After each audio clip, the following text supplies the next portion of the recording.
Topana maposta isona Sonia and do out tiverenge panabans. Thank you guys for all the love. The past 8 years of my life has been a fight to be respected, to raise my kids in peace, to be myself. I've been stalked, hunted, and skipped death on so many occasions.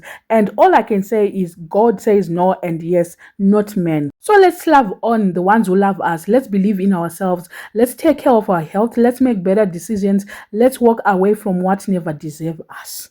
I think kuti ndo last message yake andifunga kuti achauya futi pasocial media achitaura anything muri kuzviona semamessage aya. And for the past 8 years of your life she has been trying kuda kuwana respect, and unonyatsoona kuti Weekend doesn't have respect. Haana respect kana kuti imari here akawana achiri mudiki here kana kuti I can imagine kuti what was going through for the past 8 years marriage mavo. I think kuti aitongo underminewa achingotwa say Lulu you are next. Lulu is going to be the next because that man doesn't have respect. And also she has been fighting to raise her kids in peace and also to be herself. She lost herself.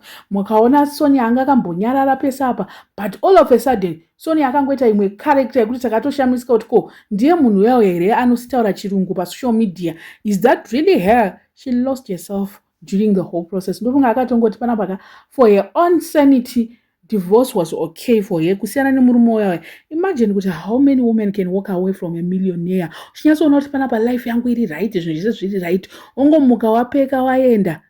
I asked somebody who went through a divorce and I asked her, why did you leave your house? Why did you leave your mansion, your what, kanzi peace?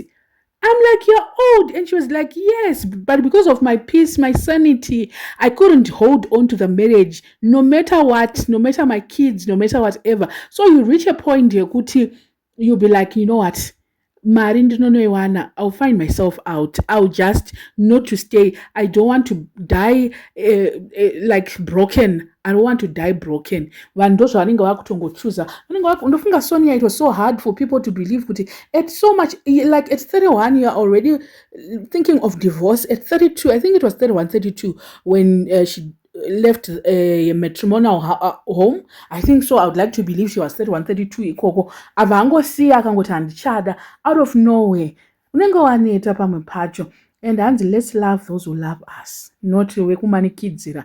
And zvekunzi inini zvakauine dare aiwanzi ndimwari chete andaibreka akati hapana chaanowana hapana chaanoita sei, but didn't girl walk away with 5 million and my properties are kuya zvema properties sha, and for vana she's getting what she wants. She has her kids most of the times. So at this moment kusisina zvachaona zvakawanda zvichaitika pakati pevaviri ava. I think that's it. There's no more back and forth aitika. Hopefully tete wekuAmerica vari kufara.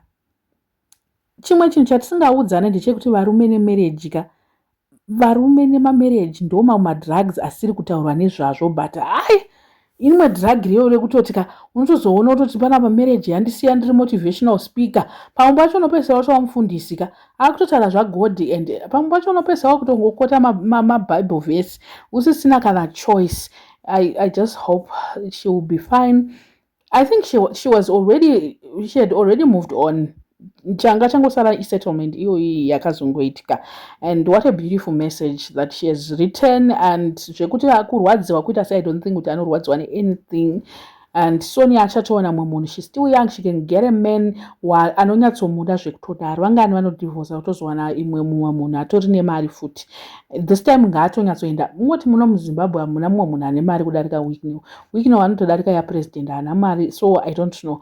Ngaaroorwe zvake nesomeone else ane mari average, probably a man, because she's already a millionaire. She cannot sell herself to someone who is not moneyed.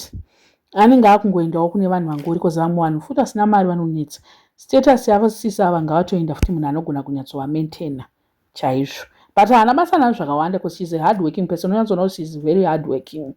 So pamweya chaiwo baba John makatangirwa nedare raSonia rakatoita kudhara dare, mungamuvenge zvenyu, but zvimwe chitongoitai ngoti makangoita mwana neiyo benzi ramunenge muchitongoti benzi roro makaita mwana naro.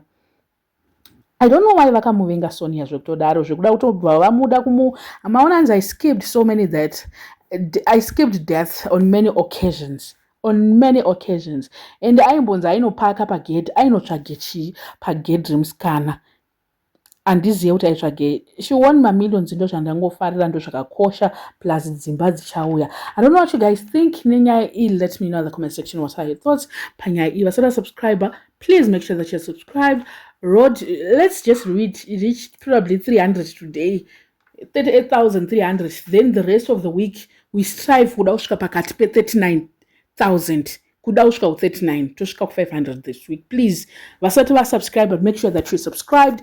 Tofambirana pamwe chete kusvika month ino ichipera tinofanira kunge close to 40,000. Please subscribe, like, share, and also comment on this video. Let's keep the conversation going mu comment section.